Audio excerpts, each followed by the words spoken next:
नमस्कार साथियों, आइए एक बार फिर से आप सभी का स्वागत है आपके अपने YouTube चैनल टेक शीतल पर। आज हम फिर चर्चा करने आ गए हैं सेल एंड बैटरी के अगले पार्ट को लेके। पिछला पार्ट आप उम्मीद करते हैं वीडियो देख लिए होंगे, जिसमें हमने सेल के बारे में और ग्रुपिंग ऑफ सेल शुरू किए थे, जिसमें सीरीज और पैरेलल कम्बिनेशन का जो है हमने उस पर न्यूमेरिकल भी बनाया था, उसका फॉर्मूला भी सारा कुछ देख लिया है। तो उससे आगे बढ़ते हैं। अब तीसरा है सीरीज में हमने देखा कि जिस समय हमें वोल्टेज ज़्यादा चाहिए होता है उस समय हम सेलों का क्या करते हैं, सीरीज कम्बिनेशन करते हैं, श्रेणी क्रम में उसको संयोजित करते हैं। जिस समय हमें करंट ज़्यादा होता है उस समय क्या करते हैं, पैरेलल ग्रुपिंग कर देते हैं, उसका समानांतर संयोजन कर देते हैं। लेकिन एक ऐसा नौबत आ गया कि अब करंट और वोल्टेज दोनों ज़्यादा चाहिए, तो इस कंडीशन के लिए क्या करना है, कुछ सेलों को सीरीज में कर लेंगे और कुछ को जो है सो वो एक सब ग्रुप बना के चार चार पाँच पाँच जैसे हमने यहाँ बनाया, कुछ कुछ सेल को सीरीज में कर दिए, बाकी को पैरेलल कर दिए। तो सीरीज जितना हो जाएगा ये सारा क्या करेगा, वोल्टेज इंक्रीज कर देगा, और जितना पैरेलल में जुड़ते जाएगा उतना वो करंट इंक्रीज कर देगा। तो अब देखते हैं समानांतर क्रम, सीरीज श्रेणी क्रम दोनों हो गया। अब आते हैं तीसरा है आपका मिश्रित संयोजन। ठीक है, मिक्स्ड ग्रुपिंग। इसमें क्या करते हैं, कब जरूरत पड़ता है, जब करंट और वोल्टेज दोनों जो है दोनों को बढ़ाना हो, दोनों को बढ़ाने की आवश्यकता हो। ठीक है,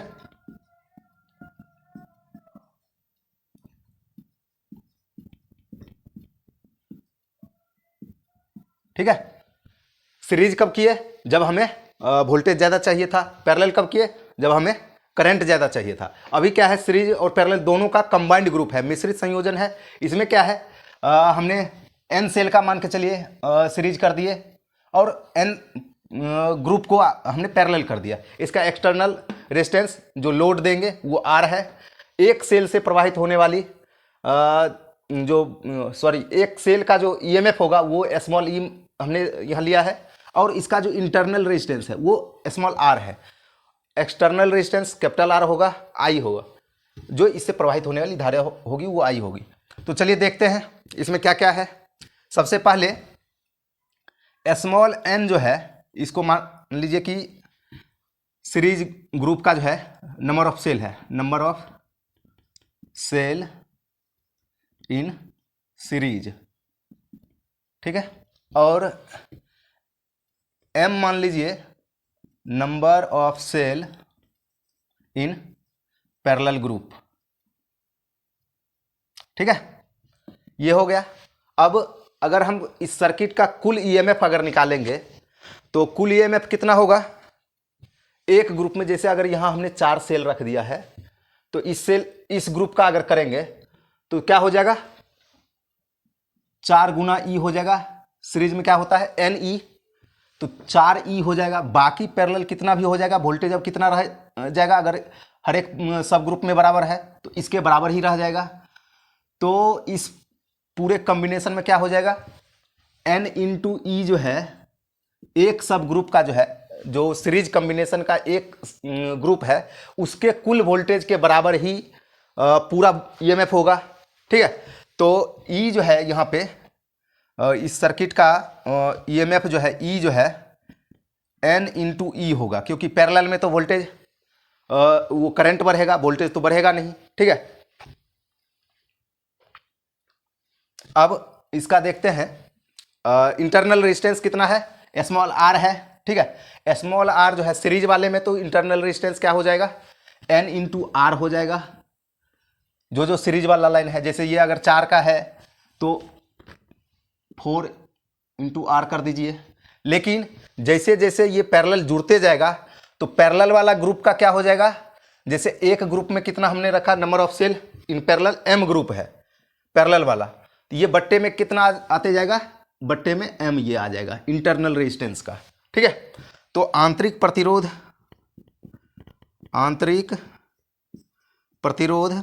कितना हो जाएगा इसका, इस सर्किट का, एक का तो स्मॉल आर है, तो सीरीज वाले ग्रुप में क्या हो जाएगा, एन इंटू आर बट्टे पैरेलल ग्रुप, जितना ऐड होते जाएगा उतना बट्टा में आते जाएगा एम। ठीक है, तो ये हो जाएगा आंतरिक प्रतिरोध। सर्किट का कुल प्रतिरोध कितना हो जाएगा, कुल प्रतिरोध कैपिटल आर बाह्य प्रतिरोध है प्लस N इंटू आर बट्टे एम, ये हो जाएगा सर्किट का कुल प्रतिरोध। ठीक है, अब इसका जो I निकालने के लिए क्या करना पड़ेगा, I बराबर V बट्टे आर करते हैं। V की जगह क्या लिख देंगे, E कितना है, N इंटू ई बट्टे आर के जगह पे क्या हो जाएगा, टोटल रेजिस्टेंस कितना है, R plus N into R by M, ये हो जाएगा करंट के लिए इस सर्किट का। कुल प्रतिरोध जो है RT जो है ये हो जाएगा, आंतरिक प्रतिरोध N इंटू आर बट्टे एम से निकलेगा। E जो है EMF जो है N इंटू ई होगा, क्योंकि और तो वोल्टेज बढ़ेगा नहीं। एक ग्रुप में सीरीज ग्रुप जो है, एक ग्रुप का जितना EMF होगा कुल, वो उसके बराबर ही हो जाएगा पूरा सर्किट का। ठीक है, तो ये आपका EMF का हो गया। आंतरिक प्रतिरोध N इंटू आर हो जाएगा, कुल प्रतिरोध आपका ये हो जाएगा और करंट इससे निकल जाएगा। ठीक है, तो चलिए ये आपका जो पिछला कल का वीडियो था उसका बाकी का पार्ट था, चलिए आगे देखते हैं इसमें। ठीक है,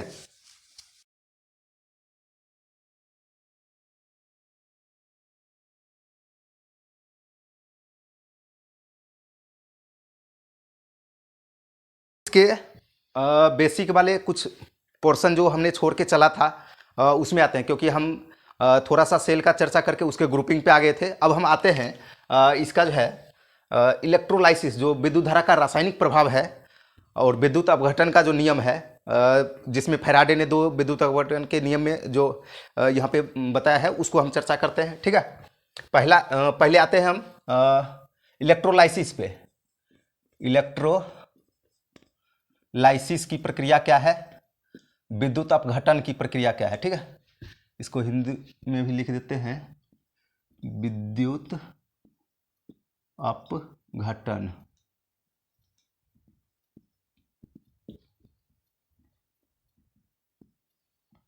इसको समझिए, विद्युत अपघटन क्या है।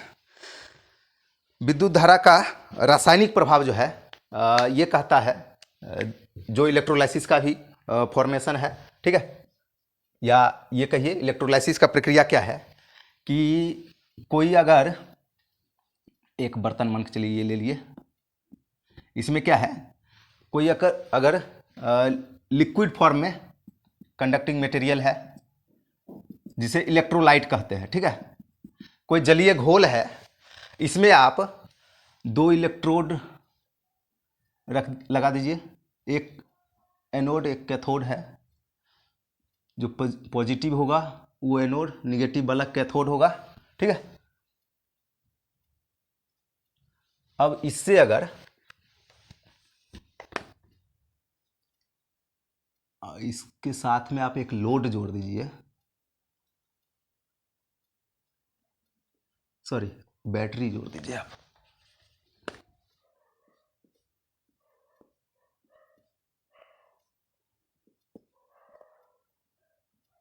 ठीक है, अब इसके साथ में क्या करना है, अगर किसी इलेक्ट्रोलाइट में आप कोई जलीय विलयन में अगर आप विद्युत धारा प्रवाहित करते हैं तो ये जलीय विलयन जो है अपने मूल अवयव में आयंस में विभक्त हो जाते हैं, टूट जाते हैं। ठीक है, जैसे अगर ये H2SO4 अगर लिक्विड है, विलयन है, तो ये क्या हो जाएगा, टूट के H2 प्लस में, और ये SO4 जो है माइनस में विभक्त हो जाएगा। अगर AgNO3 है तो क्या होगा, Ag प्लस और NO3 माइनस है। सिंपल, अगर इसमें केवल आप डिस्टिल वाटर डालते हैं तो कोई भी कंडक्टिविटी नहीं होगा, कुछ भी बिजली इलेक्ट्रिसिटी फ्लो नहीं होगा, कुछ भी नहीं होगा उसका, क्योंकि उसका pH 7 होता है। लेकिन अगर उसी जल में आप NaCl जो नमक होता है, नमक अगर मिक्स कर दिए तो वो क्या होगा, ये भी विद्युत धारा को प्रवाहित होने के लिए ये पाथ दे देगा। तो वो भी जब उस विलयन में से, जलीय विलयन में से अगर नमक के घोल में से अगर आप ये करंट फ्लो करेंगे तो उसका अवयव क्या क्या टूट जाएगा, Na प्लस और Cl माइनस में ये टूट जाएगा। ठीक है, तो इलेक्ट्रोलाइसिस ये कहता है कि किसी जलीय विलयन में से अगर विद्युत धारा को प्रवाहित किया जाए तो उसका जो अवयव है, जो मूल आयंस है, वो अपने अपने आयंस में विभक्त हो जाते हैं, ठीक है, सेपरेट हो जाते हैं। तो इसी को लेके जो है आगे फैराडे का विद्युत अपघटन का नियम पढ़ेंगे अभी, ठीक है। तो इससे रिलेटेड इसमें कौन कौन सा टर्म है ये समझ लीजिए। ये जो लिक्विड यूज किया जा रहा है यहाँ पे, इलेक्ट्रोलाइट इसको बोलते हैं, ठीक है। ये जलीय विलयन है। जो ये टर्मिनल आपने ये देखा, ये इलेक्ट्रोड है, जो पॉजिटिव होता है वो एनोड होता है, निगेटिव जो होता है वो कैथोड होता है, ठीक है। तो विद्युत अपघटन में आगे फिर चलिए अब बताते हैं फैराडे का। ये आप समझ गए होंगे इलेक्ट्रोलाइसिस क्या प्रक्रिया है। जब किसी जलीय विलयन में आपने क्या किया, करंट फ्लो किया, विद्युत धारा प्रवाहित किया, तो उसका जो जलीय विलयन का आयंस है वो अपने अपने मूल आयंस में विभक्त हो जाते हैं, ठीक है।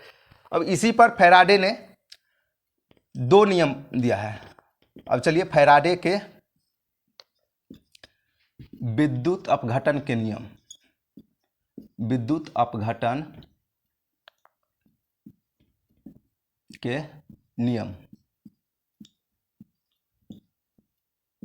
चलिए फैराडे का विद्युत अपघटन का नियम क्या है, 2 नियम है। पहला नियम क्या कहता है, पहला नियम ये कहता है कि इस जलीय विलयन में जो आप जब विद्युत धारा प्रवाहित करेंगे तो क्या होता है कि ये जो आयंस में जो अलग अलग टूटते हैं, ठीक है, ये जो विभक्त होते हैं, ये क्या होता है धीरे धीरे इस पे इकट्ठा होते जाता है, इलेक्ट्रोड पे कुछ आयंस इस पे इकट्ठा होते जाएगा, कुछ इस पे। तो ये कुछ स्पेसिफिक मात्रा होगा, कितनी देर में कितना इकट्ठा हो रहा है।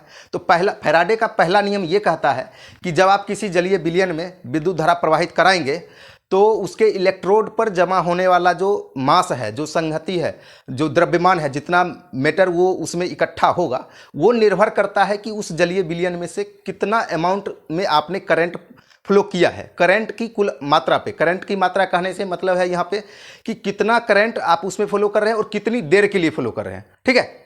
कितना अमाउंट में करंट फ्लो कर रहे हैं और कितनी देर के लिए फ्लो कर रहे हैं, ये उस पर निर्भर करेगा कि कितना इस पे इकट्ठा होगा इलेक्ट्रोड पे वो मैटर, जो मास जो है। कहने का मतलब यह है द्रव्यमान को m से अगर डिनोट करें तो m जो है सीधा समानुपाती होगा किसके, I इंटू टी के, ठीक है। I क्या है, करंट है, कितनी मात्रा में करंट फ्लो करेगा, और T क्या है, टाइम, कितने टाइम के लिए, टाइम इन सेकेंड। करंट कितना किस में होगा, एम्पियर में, ठीक है। m सीधा सीधा समानुपाती होगा I और T के। I क्या है, कितना करंट आप फ्लो कर रहे हैं, और T कितना है, कितने सेकंड के लिए फ्लो कर रहे हैं, ठीक है। तो यह है फैराडे का पहला नियम कि आप किसी जलीय विलयन में अगर करंट को फ्लो करते हैं तो उसका जो आयन जो विभक्त होकर इलेक्ट्रोड पे जमा होता है, तो जमा होने वाला जो द्रव्यमान है वो सीधा सीधा निर्भर करेगा उस पूरे प्रक्रिया में कितना करंट फ्लो कर रहे हैं और कितनी देर के लिए फ्लो कर रहे हैं, ठीक है। तो m समानुपाती होगा I इंटू टी के। अब दूसरा क्या है, इसका दूसरा नियम जो फैराडे ने बताया कि ये तो जो इकट्ठा होने वाला पदार्थ है, जो इलेक्ट्रोड पे इकट्ठा हो रहा है, आयंस टूट के विभक्त होके जो इकट्ठा हो रहे हैं, ये करंट और टाइम पे तो निर्भर करता ही करता है। साथ के साथ ये अलग अलग मटेरियल पर भी, अगर H2SO4 है तो ये इसके केमिकल इक्विवेलेंट पर निर्भर करेगा, इसके रासायनिक तुल्यांक पर निर्भर करेगा कि ये कितना इकट्ठा हो रहा है मैटर। अगर AgNO3 है तो इसमें ये इसका मात्रा कुछ अलग होगा। अगर CuSO4 है तो इसमें वो फिर अलग हो जाएगा। हर एक का क्या है कि केमिकल इक्विवेलेंट जो है, रासायनिक तुल्यांक जो है, हर एक का अलग अलग है। रासायनिक तुल्यांक क्या है, रासायनिक तुल्यांक है कोई तत्व का परमाणु भार और उसके वैलेंस का अनुपात। अगर हाइड्रोजन का ले लीजिए अगर, तो इसका 1 है वैलेंसी और 1 है इसका परमाणु भार, तो 1/1 कीजिएगा, इसका 1 ही होगा, ठीक है। AgNO3 का, Ag जो है सिल्वर नाइट्रेट है, इसका कितना होगा, इसका है 107.8 जो है परमाणु भार है, और 1 जो है इसका वैलेंसी है, तो इसका क्या होगा 107.8 इसका रासायनिक तुल्यांक होगा, ठीक है। कॉपर सल्फेट में यही चीज चेंज हो जाएगा, ठीक है। तो कॉपर सल्फेट का अलग हो जाएगा। तो यही चीज फैराडे का विद्युत अपघटन का दूसरा नियम क्या कहता है कि ये जो जमा होने वाला पदार्थ का द्रव्यमान जो है m जो है, ये उसके मटेरियल के केमिकल इक्विवेलेंट के समानुपाती होगा। अगर जैसे इसी में जब आपने H2SO4 लिया तो H2SO4 में मान के चलिए कोई M1 इसका यहाँ पे मास इकट्ठा हुआ, AgNO3 है, M2 उसका रख लीजिए, CuSO4 है, M3 रख लीजिए, और सबका इक्विवेलेंट केमिकल इक्विवेलेंट जो है रासायनिक तुल्यांक अगर अलग अलग है, इसका E1 है, इसका E2 है, इसका E3 मान लीजिए, तो दूसरे नियम के अनुसार क्या होगा, M जो है M1 समानुपाती होगा E1 के, M2 समानुपाती होगा E2 के, और M3 समानुपाती होगा E3 के। ठीक है, तो ओवरऑल क्या हो जाएगा, मास जो है, पहला में तो ये बोल रहा है मास जो है जो इकट्ठा हो रहा है करंट और टाइम के समानुपाती होगा, कितना करंट फ्लो कर रहा है और कितनी देर तक। दूसरा ये बोल रहा है कि मास जो है कितना इकट्ठा हो रहा है ये निर्भर करेगा उसके रासायनिक तुल्यांक पे। तो m समानुपाती हो जाएगा, यहाँ पे हम एक Z लिख रहे हैं। Z क्या है, विद्युत रासायनिक तुल्यांक। ये है chemical equivalent E1 E2 E3 जो हमने लिखा, जो अलग अलग घोल में अलग अलग उसके मटेरियल पे निर्भर करेगा। ये Z क्या है, विद्युत रासायनिक तुल्यांक। विद्युत रासायनिक तुल्यांक क्या होता है, इस घोल में से 1 एम्पियर करंट को 1 सेकंड तक फ्लो करने पे अगर प्रवाहित करते रहे, 1 एम्पियर धारा को आप 1 सेकंड तक इस घोल में से प्रवाहित कर रहे हैं, तो जितनी मात्रा यहां पे इकट्ठा हो रहा है, ये मात्रा जो है विद्युत रासायनिक तुल्यांक कहलाएगा। ठीक है, इलेक्ट्रोकेमिकल इक्विवेलेंट कहलाएगा। Z जो है क्या है, इलेक्ट्रोकेमिकल इक्विवेलेंट कहलाएगा, इक्विवेलेंट। ठीक है, विद्युत रासायनिक तुल्यांक।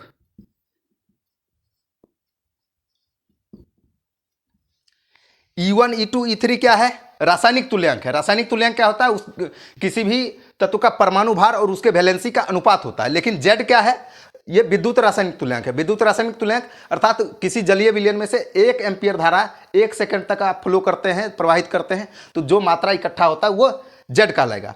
तो अब M समानुपाती, ये इसको मिला के M समानुपाती Z कर दी। अब दोनों फॉर्मूला को अगर मिलाएंगे तो ये क्या आ जाएगा, M बराबर Z into I into T। ये मेन फॉर्मूला इसका है, इसी पे न्यूमेरिकल वगैरह बनता है। M बराबर ZIT। ठीक है,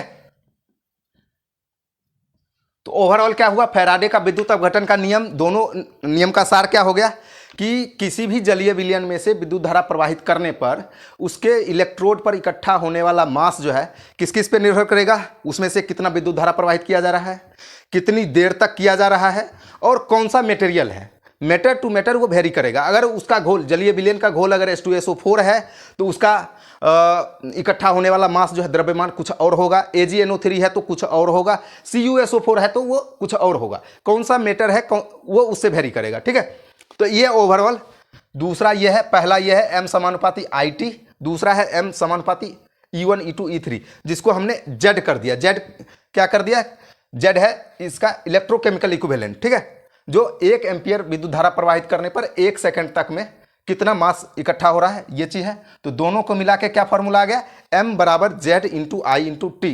M क्या हो गया, M हो गया मास, M जो है मास हो गया, द्रव्यमान, द्रव्यमान किस में होगा, ग्राम में, और Z हो गया इलेक्ट्रोकेमिकल इक्विवेलेंट, I और I हो गया करंट, एम्पियर में होगा, T टाइम जो है सेकंड में होगा। ठीक है, अब इसी में जो मैंने E और Z किया, एक और चीज है, अगर E समानुपाती Z हो जाए, इसको हम यहाँ पे बता देते हैं ये क्या चीज है। एक आप इससे आगे बता रहे हैं, फैराडे स्थिरांक, फैराडे कांस्टेंट क्या है। यदि E समानुपाती हो जाए Z के, E क्या है, किसी भी पदार्थ का केमिकल इक्विवेलेंट, रासायनिक तुल्यांक, और Z क्या है, इलेक्ट्रोकेमिकल इक्विवेलेंट, विद्युत रासायनिक तुल्यांक। अर्थात हाइड्रोजन सल्फेट का जो ये जलीय विलयन का घोल है, इसके ई कह रहा है कि ये इसका कितना है रासायनिक तुल्यांक, 1/1 है, तो 1 है ओवरऑल, ठीक है, क्योंकि इसका परमाणु भार 1 है और इसका वैलेंसी भी 1 है, तो 1 है, अर्थात 1 ग्राम इसका जो है केमिकल इक्विवेलेंट हुआ। और जेड क्या कह रहा है कि 1 एम्पियर तक विद्युत धारा अगर 1 सेकंड के लिए प्रवाहित होगा तो वो 1 ग्राम के लिए मान के चलिए अगर इकट्ठा हो रहा है यहाँ पे, यदि ये दोनों बराबर हो जाए तो ये एक कांस्टेंट इसको लिखेंगे, ई बराबर जेड कब होगा, ये यदि बराबर हो जाए तो इसको फैराडे ने एक कांस्टेंट का नाम दिया, ई बराबर जेड इंटू एफ, या एफ बराबर ई बाय जेड, ठीक है। ये कांस्टेंट है यदि केमिकल इक्विवेलेंट और इलेक्ट्रोकेमिकल इक्विवेलेंट दोनों यदि बराबर हो जाए तो वो फैराडे कांस्टेंट कहलाएगा, एफ बराबर ई बाय जेड कहलाएगा, ठीक है। चलिए, बहुत बहुत धन्यवाद इस वीडियो सेशन में जुड़ने के लिए। ये आपका सेल एंड बैटरी का दूसरा पार्ट है। इससे आगे हम जो है अब क्लासिफिकेशन ऑफ सेल इसके अगले पार्ट में बनाएंगे। तो इसी तरह से आप लोग देखते रहिए, और जहाँ भी अगर कुछ समझ में नहीं आता है तो कृपया आप कमेंट करके हमें बता सकते हैं कि ये चीज़ समझ में नहीं आया। हम कोशिश करेंगे उसको सुधार करने के लिए, और फिर इससे आगे बनाते हैं इसका अगला पार्ट। बहुत बहुत धन्यवाद।